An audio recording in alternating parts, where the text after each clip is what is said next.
I caught my spoiled sister making out with my BF a week before her wedding. I couldn't take it and called her fiance. I thought he had ignored it, but he made a huge announcement on the wedding day. The weeks leading up to my sister Sarah's wedding were supposed to be filled with excitement and joy. At least that's what I thought. But as the big day drew closer, a knot of unease began to form in my stomach. And it wasn't just about the wedding jitters or the fear of tripping over my bridesmaid dress. It started subtly enough. Sarah, usually so self-absorbed with her own life, began paying an unusual amount of attention to Tom, my boyfriend of 3 years. At first, I brushed it off as her being friendly, or perhaps a little too enthusiastic about including Tom in the family festivities. But soon, her behavior started to feel off.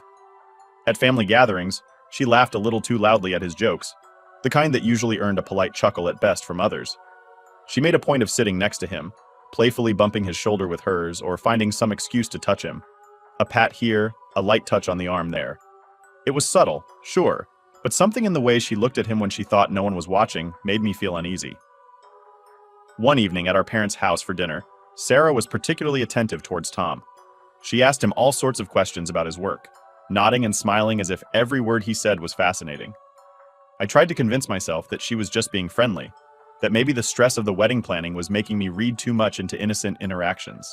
The days ticked by, each one heavier than the last as Sarah's wedding loomed closer on the horizon. My anxiety didn't let up. It clung to me like a second skin, making everything more stressful than it needed to be. Every laugh, every touch I saw shared between Tom and Sarah was like a splinter under my skin, irritating and impossible to ignore. I decided it was time to have a real talk with Tom. It couldn't wait any longer.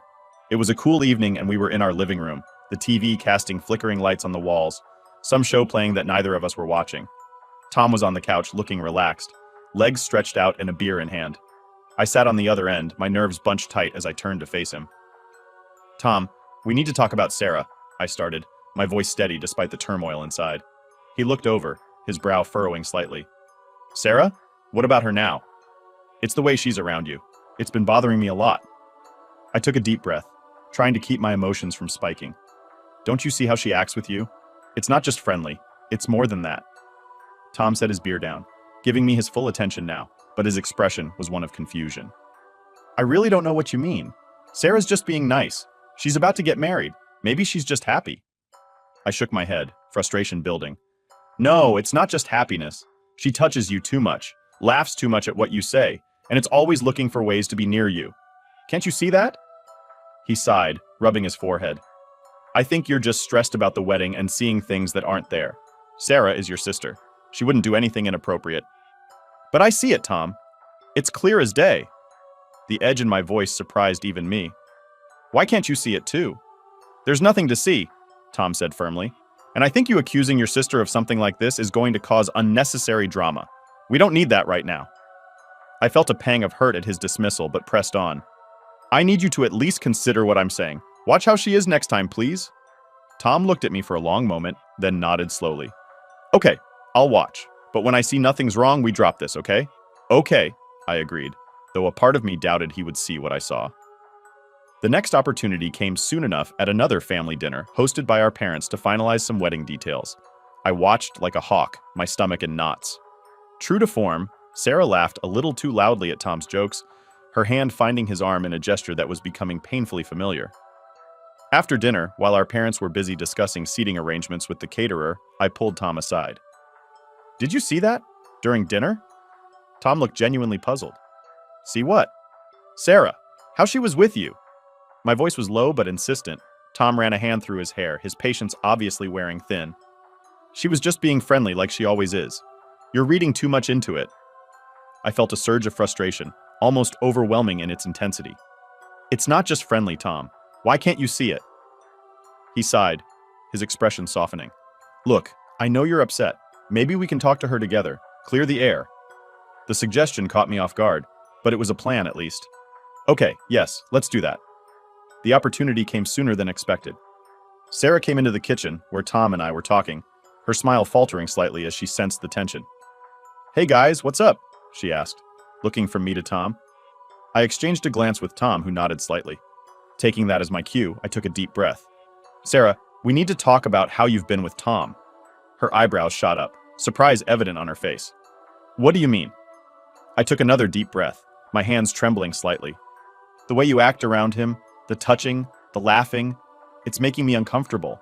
Sarah's expression shifted from surprise to confusion and then to anger. Are you serious right now? Tom is practically family. I'm just being friendly. It's more than friendly, Sarah, I insisted, feeling my resolve strengthen despite her denials. It's inappropriate and it needs to stop. Her face flushed with anger. This is ridiculous. I can't believe you would think that of me, especially right before my wedding. You're being paranoid. Tom stepped in, his voice calm. Maybe there's been a misunderstanding, but it's making your sister uncomfortable. We just think it's best to talk about it now.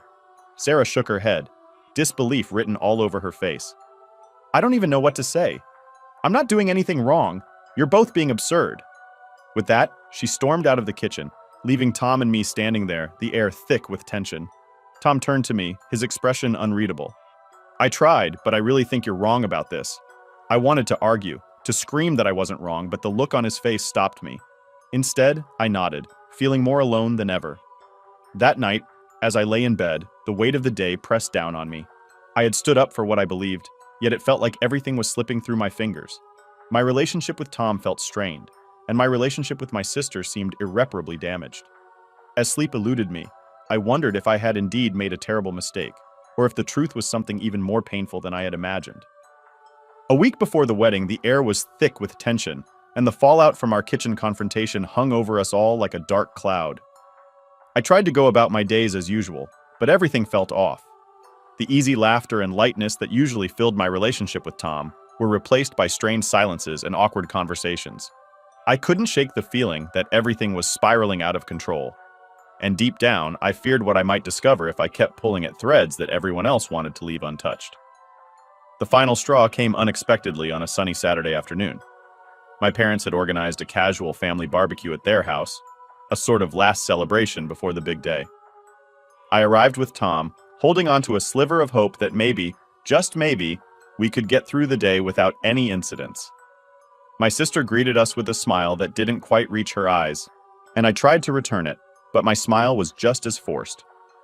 As the afternoon wore on, I found myself watching Sarah and Tom with an intensity that I couldn't seem to shake. They seemed to be deliberately keeping their distance from each other, perhaps out of respect for my feelings, or perhaps because they sensed my watchful eyes on them.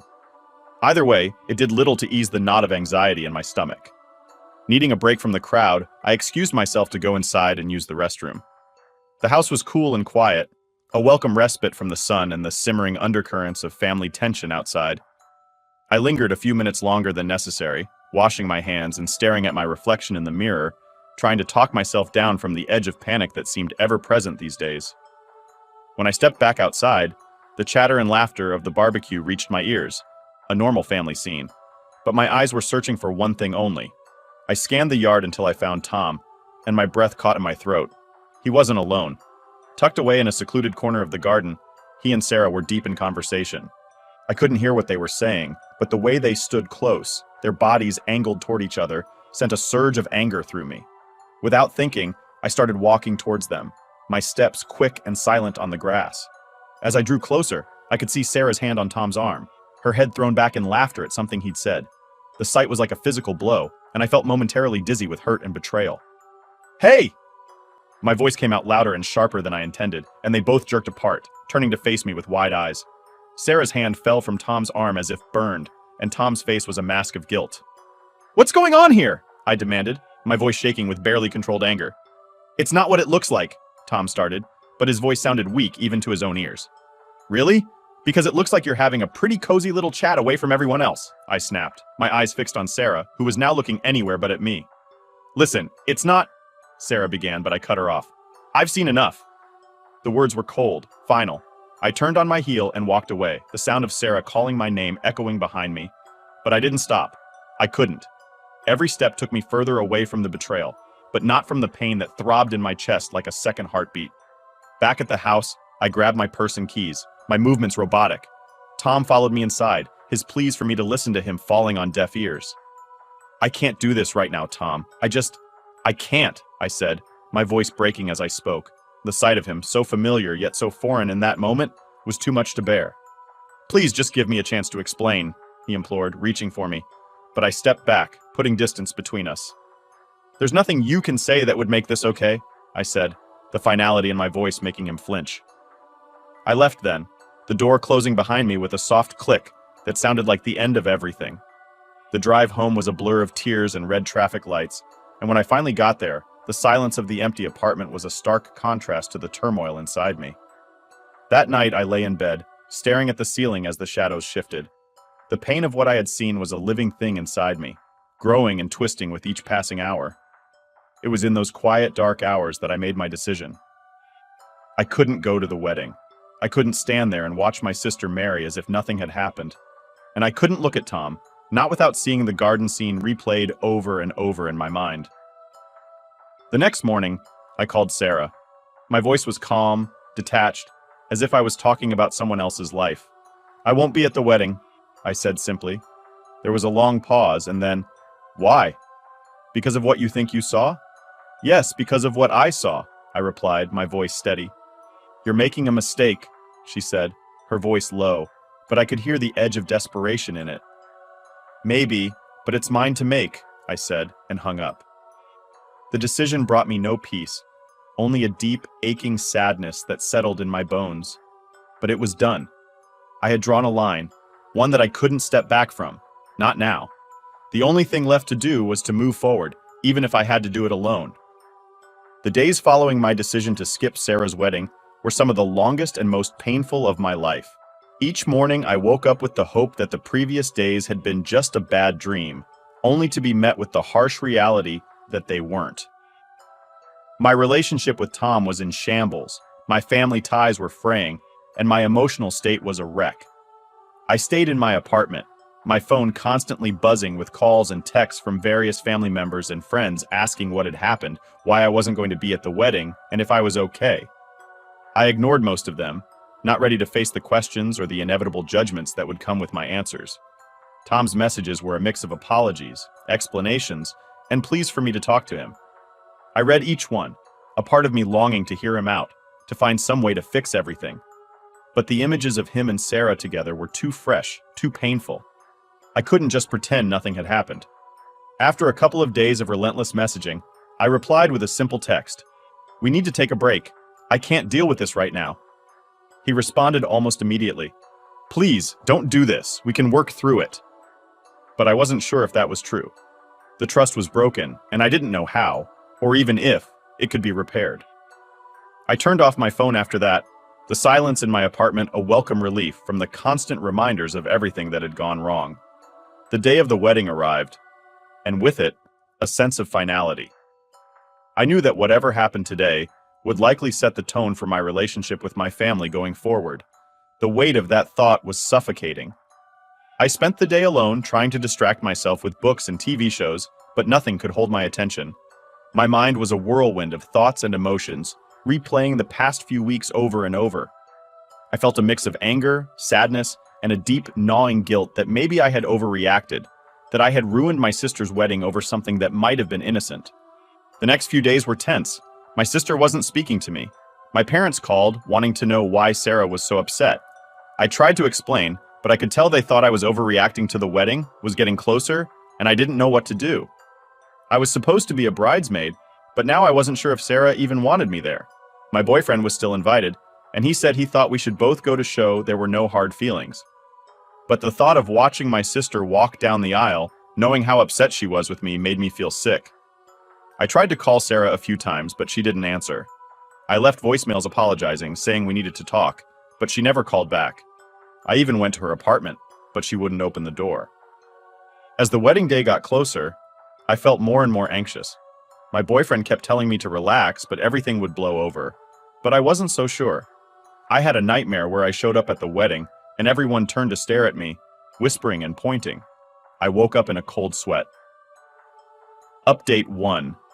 Things got worse after my confrontation with Sarah. She told our mom about my accusations, and Mom was furious with me. She called me yelling about how I could be so selfish and paranoid right before Sarah's wedding. "How could you accuse your own sister of such a thing?" she demanded. I tried to explain my side, but she wouldn't listen. She told me I needed to apologize to Sarah immediately and fix this mess. The tension in our family was unbearable. Sarah still wouldn't speak to me. And now my parents were upset too. My boyfriend Tom kept insisting I was overreacting, which only made me feel more lonely and frustrated. A week before the wedding, I went to my parents' house to try and smooth things over. As I approached the front door, I heard muffled voices from the side of the house. Curious. I walked around to the garden and froze in shock at what I saw there, partially hidden behind a large shrub.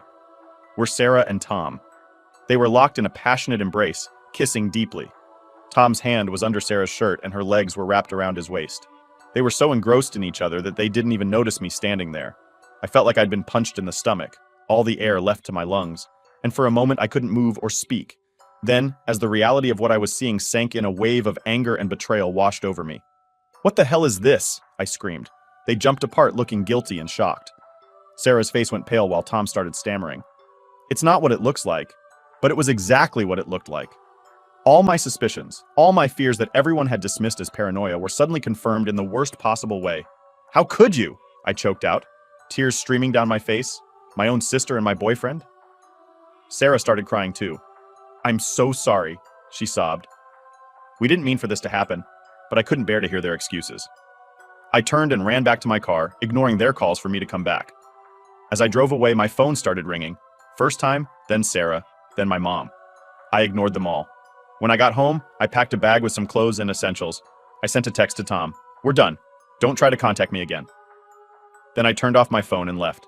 I'm writing this from a hotel room in a nearby city. I don't know what I'm going to do next. The wedding is in a few days, but there's no way I can attend now. My relationship is over, and my relationship with my sister may never recover from this betrayal. I feel like my whole world has been turned upside down. Everyone made me feel like I was crazy for suspecting something, but I was right all along. I don't know how I'll ever trust anyone again after this. So, Reddit.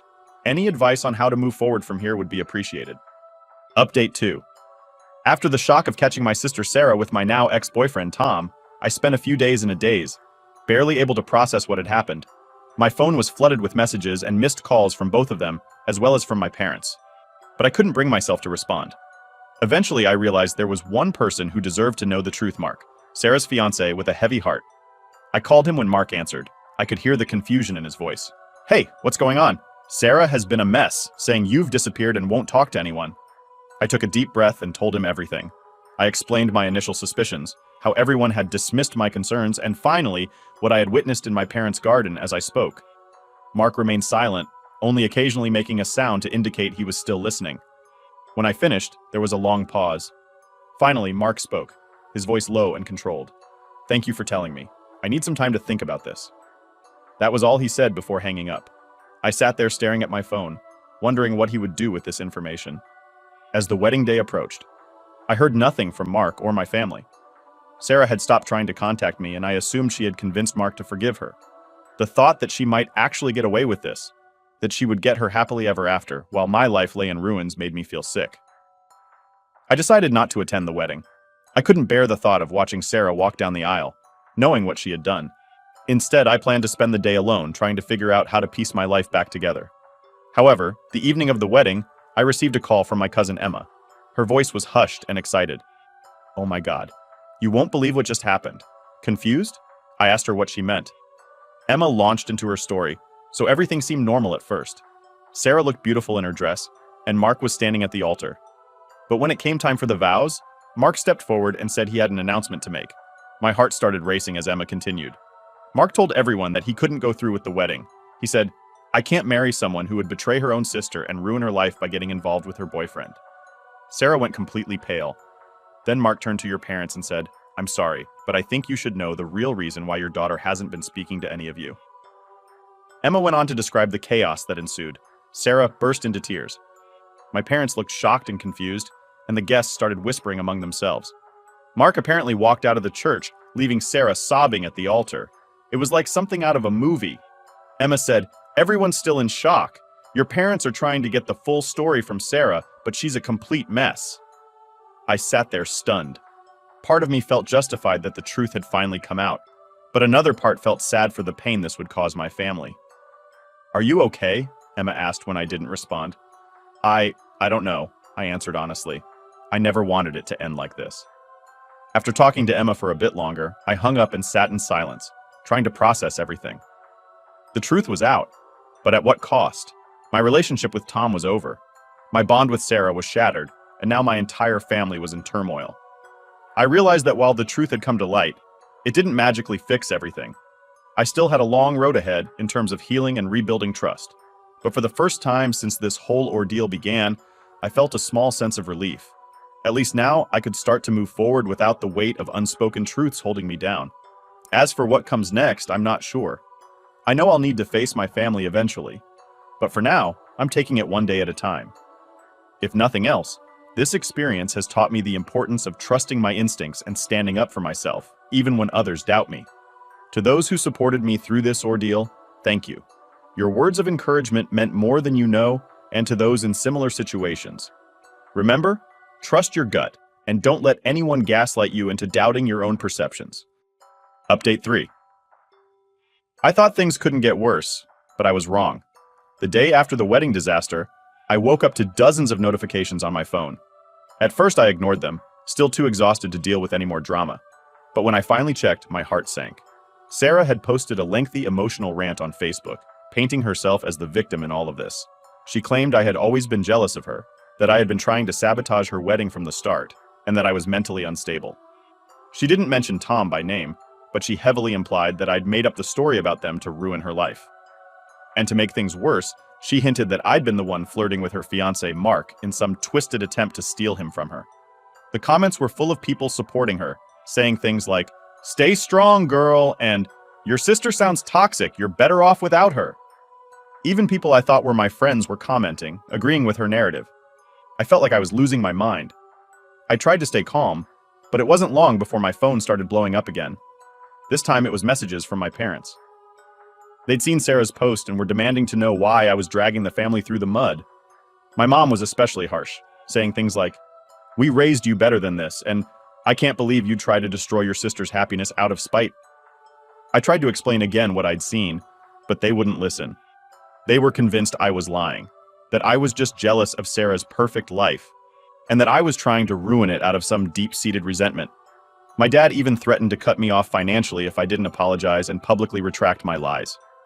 At this point, I was so overwhelmed that I decided to take a break from social media altogether. I deactivated my Facebook account, blocked my sister's number, and put my phone on silent. I needed to get away from all the toxicity, at least for a little while. But then, just when I thought I could finally catch a break, Tom showed up at my hotel. He must have somehow figured out where I was staying. He looked disheveled, like he hadn't slept in days. He begged me to let him in, saying he needed to explain. Against my better judgment, I opened the door and let him in. The moment he stepped inside, he started crying. He apologized over and over, saying he never meant for any of this to happen, that it was just a stupid mistake. He claimed that he'd only kissed Sarah because she'd been going through a lot, and that he was just trying to comfort her. It was all just a moment of weakness, according to him. I couldn't believe what I was hearing. He tried to downplay what I'd seen, insisting that it didn't mean anything, and that he still loved me. He even had the audacity to suggest that we could work through this and get back together. I was stunned. After everything that had happened, he still thought we had a chance. I told him in no uncertain terms that we were done. I didn't care how sorry he was or what excuses he had. There was no coming back from this. I could never trust him again. He pleaded with me not to throw away what we had, but I stood my ground. Eventually he left, but not before saying something that sent a chill down my spine. As he was walking out the door, he turned and said, "You know, Sarah's not the only one who thinks you're unstable. Maybe you should get some help before you end up alone." Then he just left, leaving me there, shaking with anger and disbelief. I spent the rest of the day in bed trying to process everything. I felt like my entire life had fallen apart in a matter of days. My relationship was over, my family was against me, and now even my mental health was being called into question. I don't know where to go from here. Part of me wants to just disappear, to start over somewhere far away where no one knows me. But another part of me feels like I need to fight back, to stand up for myself and not let them rewrite the narrative. I've considered going to a lawyer to see if there's anything I can do about the defamation, but I'm not sure if that's the right move. For now, I'm just trying to take it one day at a time. I've reached out to a therapist to help me work through all of this because I know I can't do it alone. And I've started looking for a new job in a different city. I think getting away from everything might be the best thing for me right now. To anyone reading this who's been through something similar, how did you handle it? How did you rebuild your life after everything fell apart? Any advice would be really appreciated.